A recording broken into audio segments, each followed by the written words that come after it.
And I have to tell you, for me, I can go anywhere and nobody looks at me sideways, ever. I was traveling through Virginia, deep in Virginia, and a friend of mine said, you need to be careful. I said, why? And they said, well, because people are very conservative there. I said, honey, I just left a gas station where the most redneck man you ever saw opened the door for me and let me go in the gas station. I'll guarantee you, I was the prettiest woman he had seen in months.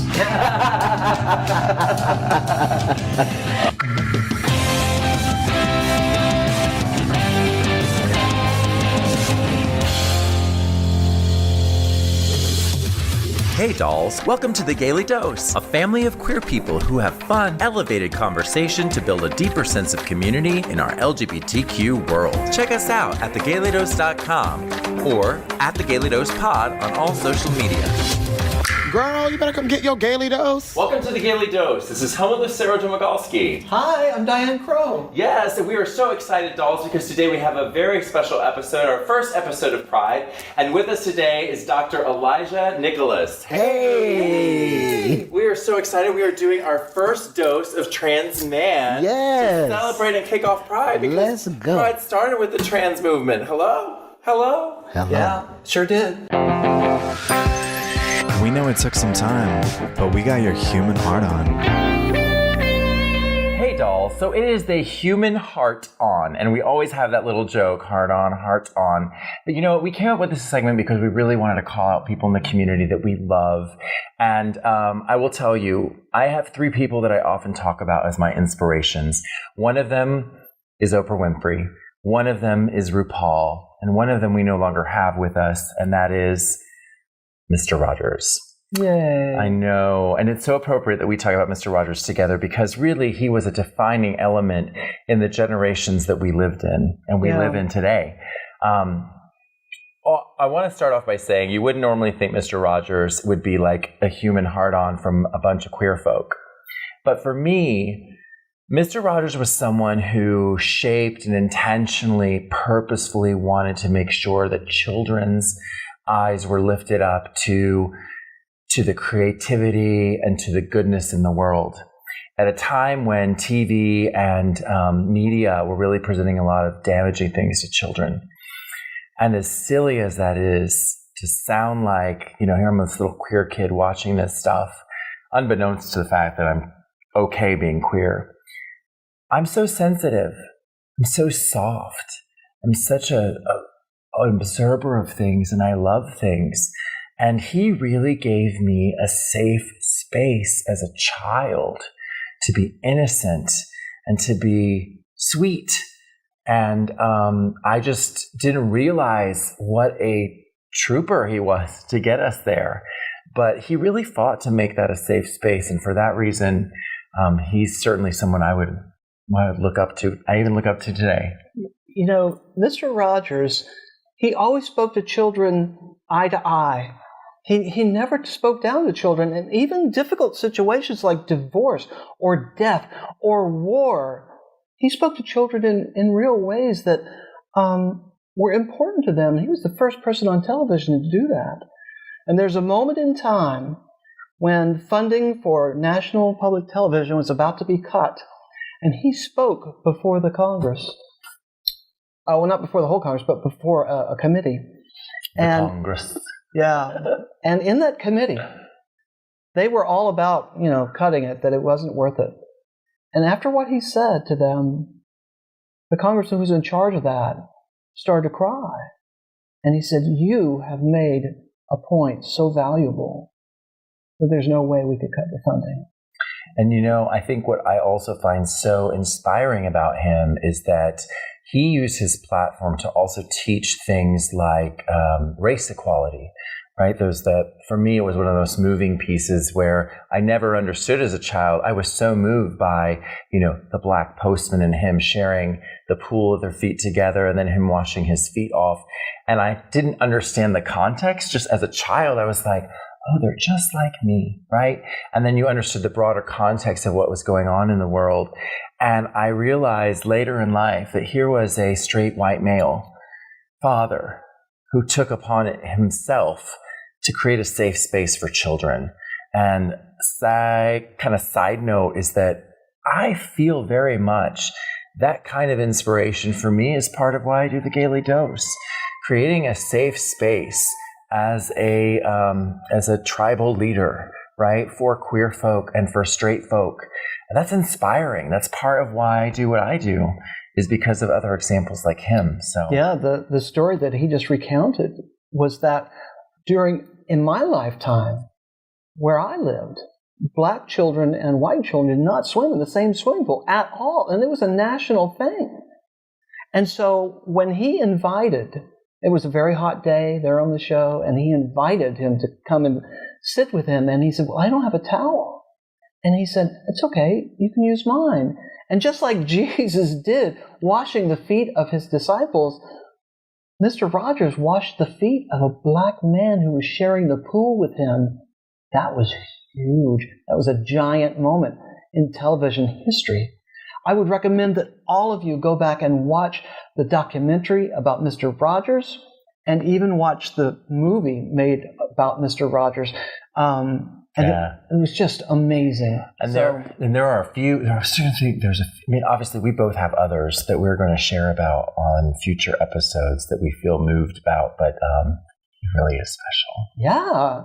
So our human heart on goes to the far beyond and the wonderful Mr. Rogers.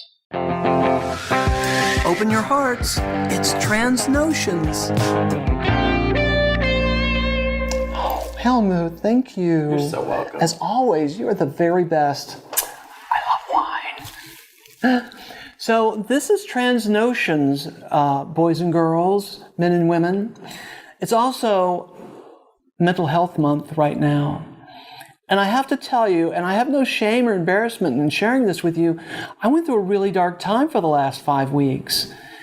And I mean, mental health is so important. Everybody talks about it, but sometimes it sort of slips on you when you're not in such great mental health. It's an insidious thing that sort of sneaks in little by little by little by little, and you don't even realize it. To the point where I didn't want to get out of bed. And if I did get out of bed, I would just go and lay on my couch and not do anything. I had no desire to do anything or have any fun, or found no joy in things. And I have to tell you, it was my friends that really pulled me out. Helmut would call me in the morning, like around 8 o'clock. And the first time he did it, it scared me to death, because I've been going to bed at 2 o'clock in the morning and getting up at noon. And when he called me, I was like, oh my God, I really do need to get up, and people do care about me. And I had other friends starting to call me and invite me to do yoga with them or to go out to dinner. And little by little, I started to realize, oh my God, I really am in a funk. So if anything I can share with you all, you dolls, is that take your mental health seriously. And when you start to feel like you're in a dark place, try and do something physical. Go for a walk. Do some exercise. Change of pace, change of scenery. Lots of deep breathing, meditation. It can really help you so very, very much. And I know for a fact that it's helped me. So I wish for all of you really great mental health, but when it's not so great, reach out and accept the help that friends will give you. Love you. A dose of Pride, March, and Parade with Dr. Elijah Nicholas. Hey dolls, so we are so excited today to have Dr. Elijah here with us so we can have some conversation about Pride. And dolls, what we really think is important as we look at Pride is that there is this really, it feels like a big dichotomy this year around Pride. There's two big forces. One, we want to celebrate. It's like we've been in a pandemic state. In Atlanta specifically, we're going to have our first Pride parade. We want to get out there, get on the streets, and celebrate. We have a lot of great things to celebrate, particularly in the trans community. And then there's the fight of Pride, the march, if you will. This year also feels like there's a lot coming at us, in particular to our trans brethren. And so we're going to talk about both of those today. And let's start with the things that we want to celebrate with Pride, and particular to the trans movement. What do you guys think? Well, let me step in, because during the big riots in New York, it was a trans sister that started it all. She was the one that was throwing bricks at the cops and was like bold and saying, this is not okay. And it really was the seminal creation of the whole spectrum of us to start to come to light. And so we have our trans sisters to thank for getting into that and making that happen. So that was pretty awesome. It is awesome. That's something huge to celebrate. And actually, that's why we've got that triangle on our flag, because the trans movement and the people of color that also are represented by that triangle are really a key to us beginning to begin with. What's it been like though? This year we've had so many things. Who was it on Jeopardy? Right? We had a trans voice so visible. Yes. In MJ. the set, yes, and then MJ, what is it? MJ Rodriguez. Yes. Emmy. Winning an Emmy, and then we've also had. Do we have in the government? We have, Assistant Secretary of Health is a trans woman. Yes. And We're making progress. Yeah. making progress for sure. You know what's so funny though is that in reality, and it's not funny, there are just so few trans people relative to the population. It's really such a small percentage. That's why visibility is so awesome, right? Is because these people are really part of the fabric of humanity. You all are part of the everyday people that walk around and make eggs and go to work, and, right? and we're seeing these people that are visible in our country, and I'm so proud of that for you all as our own people. Well, I have to say that there have been some shows that have been very, very critical for that. I mean, Pose, for one, has an entire cast that's all actual trans people or gay people. I mean, they're all, whoever they are they portray on film, on the show, they are them.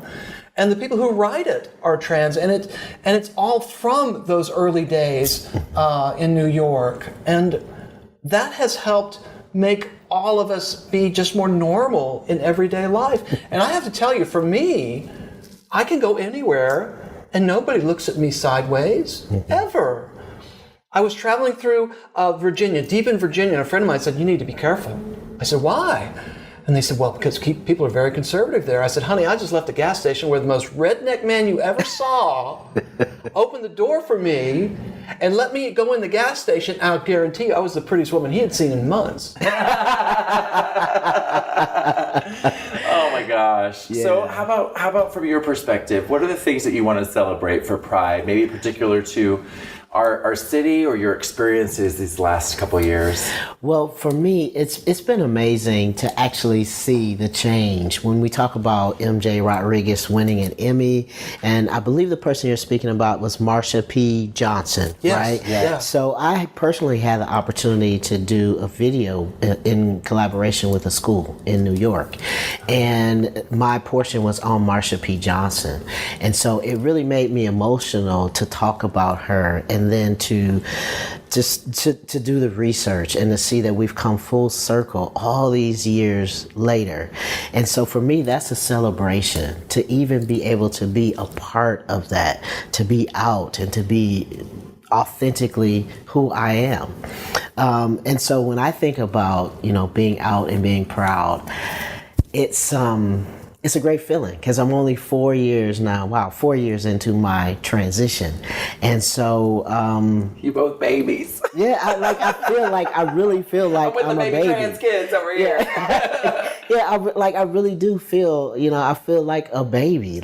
And it's interesting because when I see the young folks, if I may call them younger folks, right? Yes, of course. Who have been out much longer or have transitioned much longer than I have, it's like, oh my God, like they look at me as an elder. And I'm like, first of all, I'm not an elder, but then I see the gray in my hair and I really am an elder.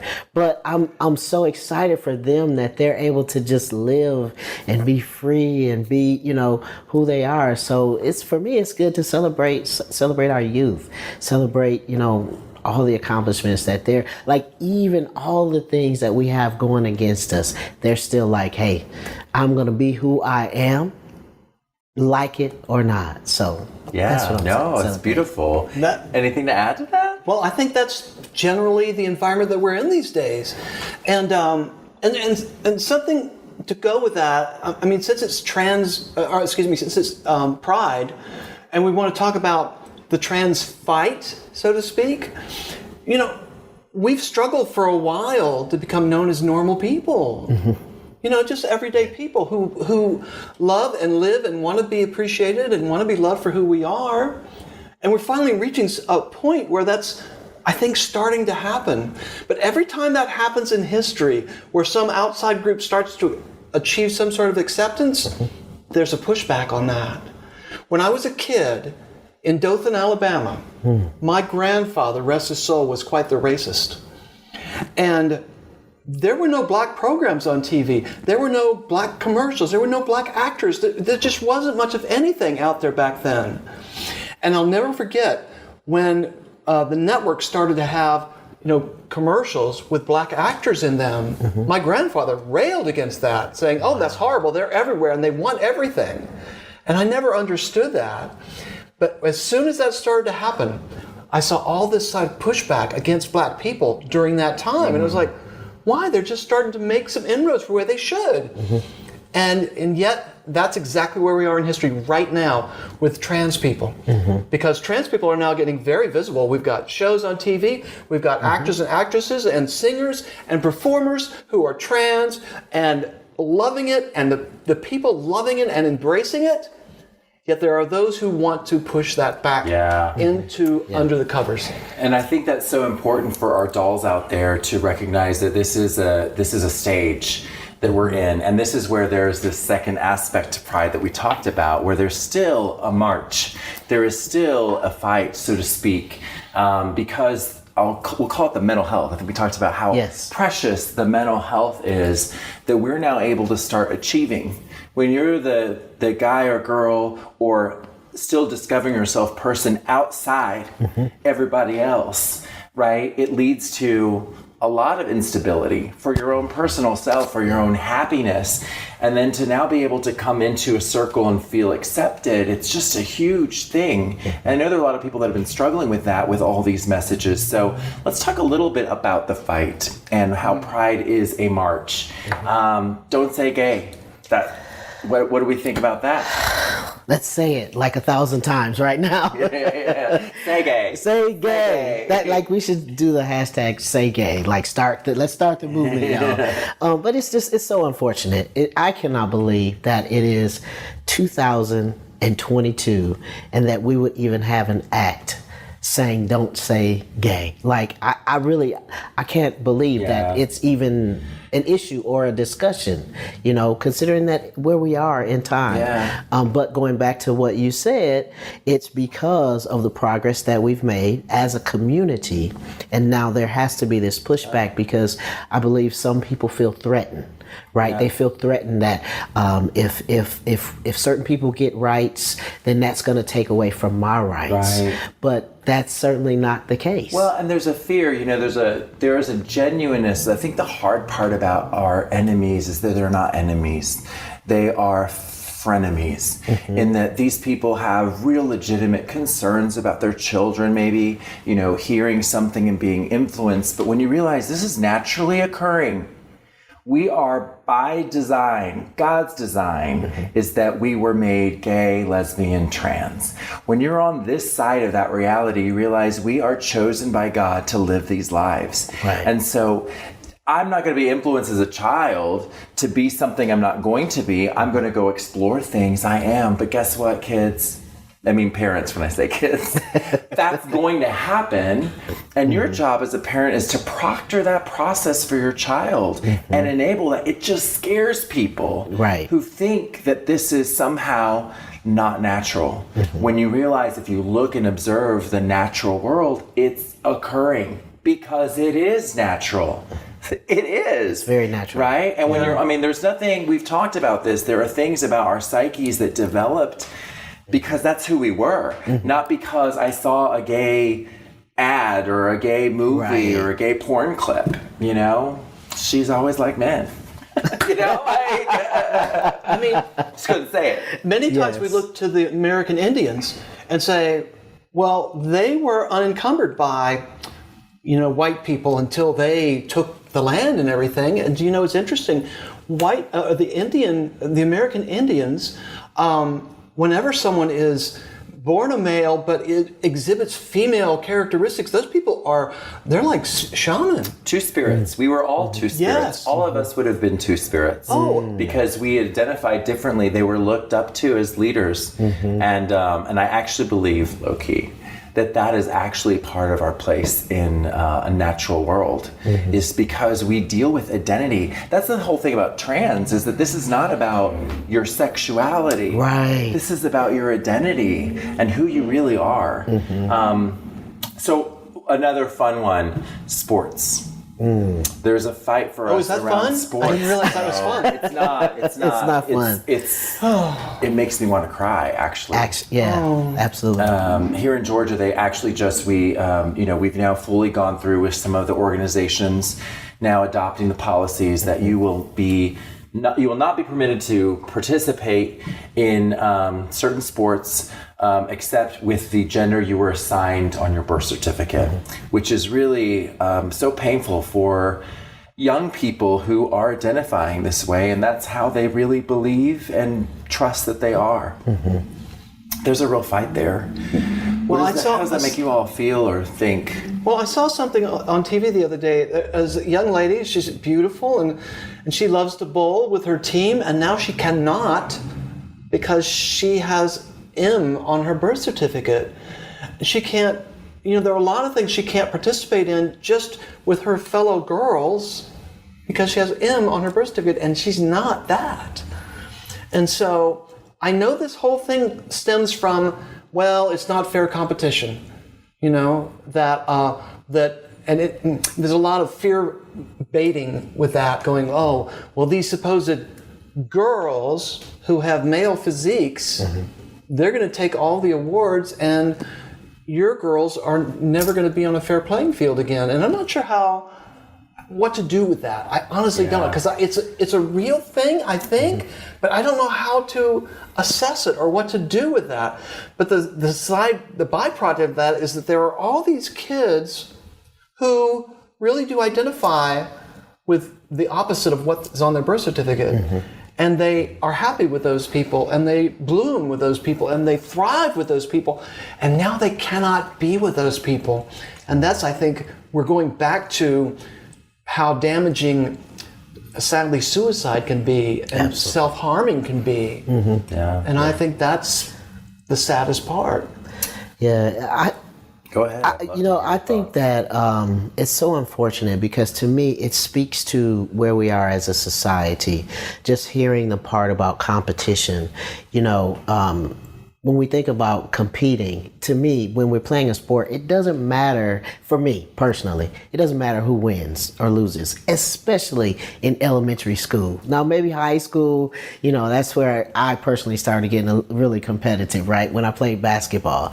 But wow, if I would have been able to play basketball like as a guy, I would have felt so much more comfortable. I mean, my personal story is I was the most uncomfortable in the girls' bathroom. Like, I didn't belong in the girls' bathroom. And it was grueling for me every time I had to take a shower. Like, I wouldn't even want to take showers because I did not fit the body that I was in. I didn't fit this locker room. And so, when I think about just competition, it's unfortunate that we live in the society where competition is more important than a life. And you're right. And so it really, the hard part is I wish these parents understood, I have daughters, and one of my daughters shared with me that there was a previously male, now trans girl on a team, right? And I've thought about watching my daughter on the lacrosse field. Well, what if there was a trans girl on the field, and what if they won? Right? There's part of you that I can understand feels that emotion, like, well, hey, maybe there's an advantage. And then I think, you don't know a trans person. You don't know. how much harder it probably is for her to be out here in the middle of this society, trying to just be herself and navigate this very unclear, charted territory as a young teenager. It's hard enough to be a teenager, then to like be this person. It makes me think, you need to get to know some trans people, because when you speak with them, you realize that this is a much bigger deal for that young person than whoever wins the little award. And I get it. I know those are important awards, but I feel like lives are more important, you know? Absolutely. It is tragic, sadly, that that all of these athletes really work hard to be the best they can be in that. And there's the social aspect of it, but there's also the personal, success of that. And, a lot of it has to do with this giant pushback that we're seeing right now, that for the longest time, people who were gay, it was the big boogeyman were gay people. Right. And now it's trans people. Well, and look at what, as we kind of roll out and close out this part of sort of the fight, if you think about it, these are the pieces that we've been chatting through: the gay youth, the trans piece, and the attack of the children. But in reality, there are other things. Here we go back again to this. So now we've got the Supreme Court, what's going on there, and you've got potential threats towards gay marriage, potential threats towards women's rights with abortion. And so it's a very real, we are all connected. Right? We are all connected, these fights, people of color, trans, gay, female, right? And it's very important that we don't lose sight of the march and keep moving forward. There's going to be distractions, but get it together. Get involved. Make sure you're voting. Make sure you know who your people are. Go out there and march. Go out there and talk to your people that don't believe like you do. Be visible. All of us should be as visible as we can be. And I know that's hard to do, because it's like walking around being like a show queen. But reality is, that's why we often wear the rainbow. We fit in so much that people don't realize how many of us there really are out there in the grocery stores. So just wear your flags, kids. I know you wanted to wrap this up, but I have to say this. It's Gay Pride time, and we are all very proud of what we've done, what we've accomplished, and where we are now. But let's remember that there are forces in the minority that are trying to force their feelings and thoughts about the majority. 68% of Americans, that's of all broad spectrum Americans, believe that Roe v. Wade should not be overturned. And we need to get out and vote like nobody has ever voted before, because only through a wave, a push of the majority of the people and voting in the people that need to be there to respect the majority's vote, is it going to overturn this very conservative minority that is really whipping the shit out of everything else right now? Well, they are certainly posed to, and that's why it's so important for us to be involved and engaged. Yes. And if you think about it, it's a unique time, so we got to keep our eye on the ball. Because remember, there are many other countries globally. They're in a far worse condition. So it's important that we keep pushing for progress here, because it rolls out over time. I wanted to touch on a couple things to celebrate. So I think there's some things that have just happened, right? What were you going to talk about, a movie? Yes, so there is an amazing series coming out, and I don't get paid to say this. Yeah, okay. It's called Tom Swift. Okay. Oh. Tom Swift on the CW. This movie is amazing. It has a main character who is a black gay man. There is a black trans man who is one of the co-stars, and I can't tell you anymore. That's all I'm gonna tell you. Let me just say this: it is fire. Okay. You wanna watch Tom Swift. Go watch May 31st. May 31st, which is right before this. So actually, Pride. you can go out and watch it now. Yes, go watch this. And as well with that, I'm going to say for those here local in Atlanta, Booty Candy is actually about the coming of age of a young black gay man. Available to watch at Actors Express all the way through June 12th. So if you're listening to this and you have that time window, go out, see it. It's also the rave. It is hilarious. Don't want to miss it. Get out there, dolls. Celebrate Pride. Make sure to take this month and revel in both of these forces. Celebrate all the things. Celebrate them. And then also consider the things we need to march about and get involved in. This is our America. This is our future. And it's no better time to be filled with pride than today. Ring-a-ling-ding-a-ling. I think someone called for Dr. Dose. All right, dolls. So it's our favorite segment, Dr. Dose. Yes. And for Dr. Dose, remember, dolls, this is sponsored by Atlanta Pride. Atlanta Pride is more than just a parade. It is a group that is dedicated to sexual diversity and gender embracing. Be sure to check them out on atlantapride.org, and you can learn more about them. So for today's Dr. Dose, we're going to have you be our doctor. Oh, yes, again? ma'am. Yes. I can't tell you. Last time I was doctor, my mom was so proud. Right? We got two doctors up in the house. Yes, we right. do. And so we're going to listen to our caller. I think her name's Anna. Hi, dolls. My name is Anna. I have a trans male coworker, and I'm so curious if he's had his surgery done yet, but I feel like I can't ask him. Do most men do this? Is it painful? Thanks. Well, Anna, I have to say, you have brought up some very, very interesting questions. And we, as trans people, hear those kind of questions from time to time, and I'm really glad that you brought this up. So, you're feeling uncomfortable that perhaps you shouldn't address this with him?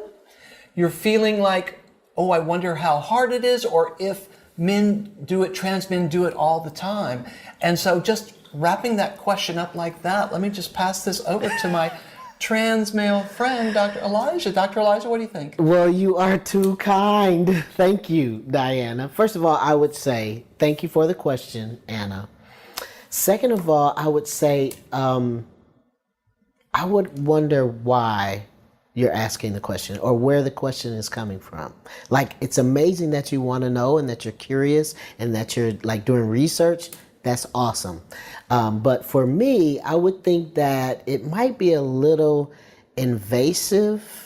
Is that right? Yeah. Invasive to ask like about someone's private.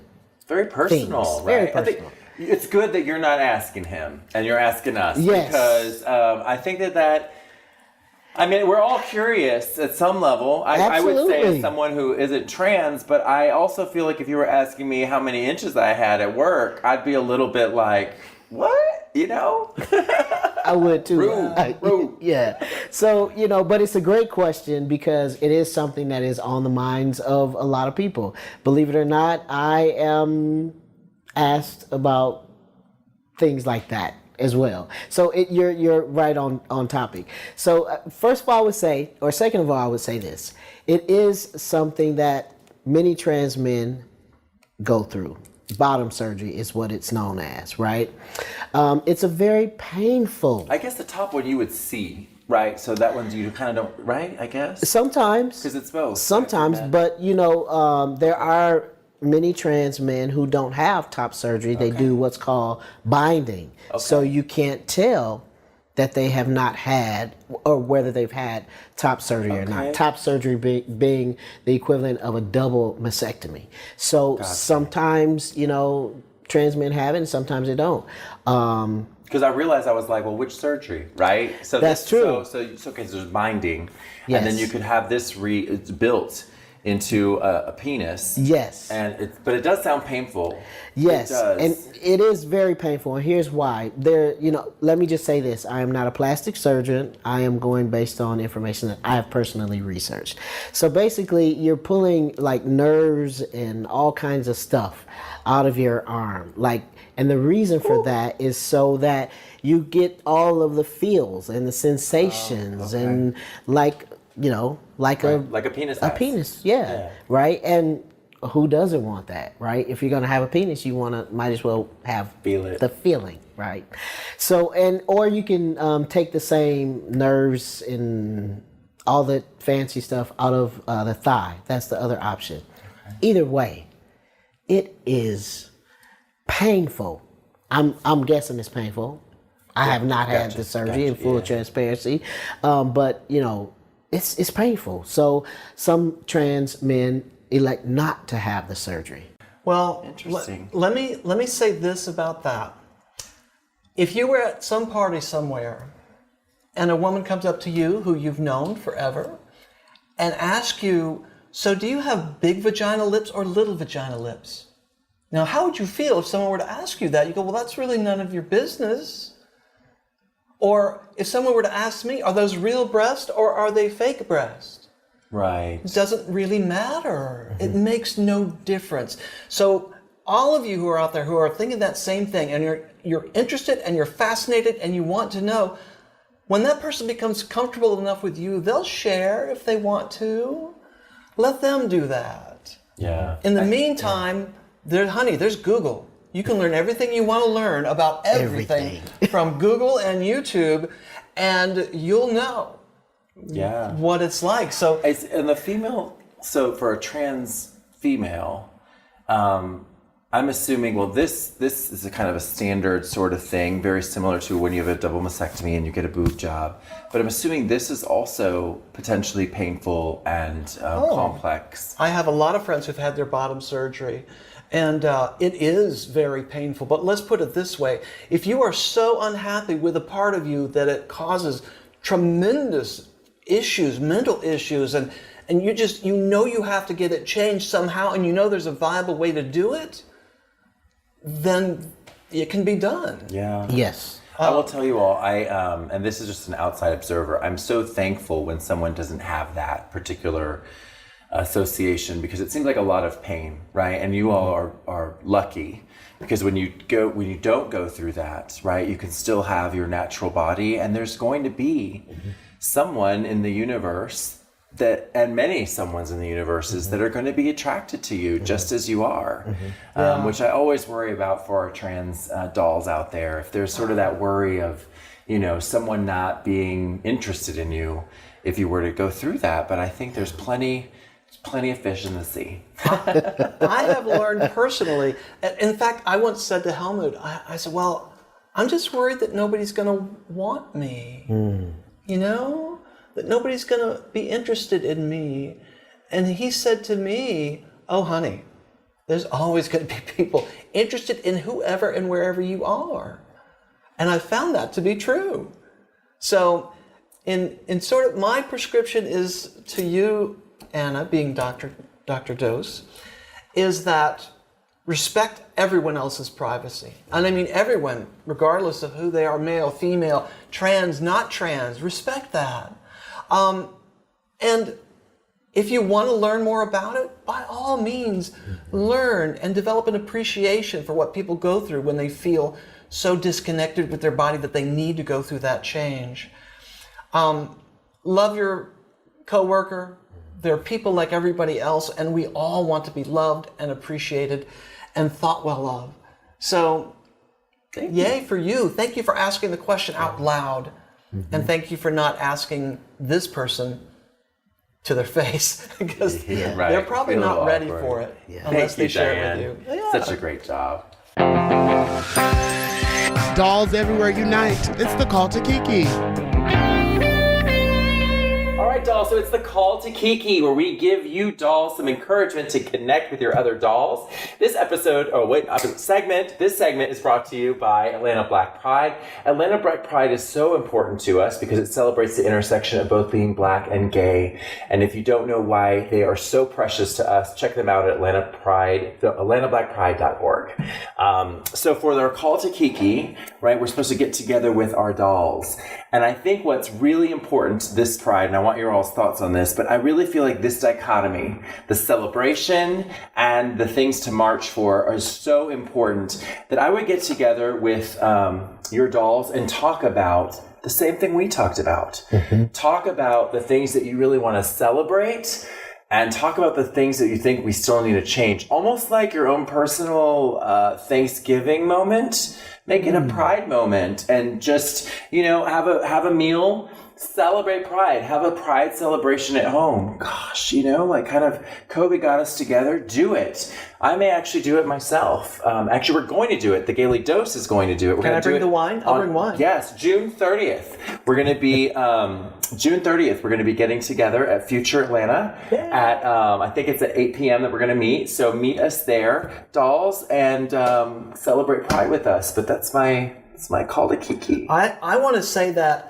let those things that we've been talking about tonight and all throughout the Gaily Dose be things that you think about discussing with your friends, because oftentimes we don't think about these hard subjects. Maybe we don't want to talk about the hard subjects. True. But we want you to know that these hard subjects are important to all of us, and that the elevation and the understanding of these hard subjects helps us all to be safe and helps us all to be in a place where we need to be so that we can be who we are. Agreed. Dr. Elijah, any last advice to our dolls out there who are thinking about this Pride celebration and march? Oh, just be as authentic as you can be. Like this year it's been a tough couple of years, and it's the first time that we actually get to hug on each other and love on each other. And so do that with pride, do that with authenticity, and celebrate and have fun. Absolutely. We want to thank you so much, so much for being with us.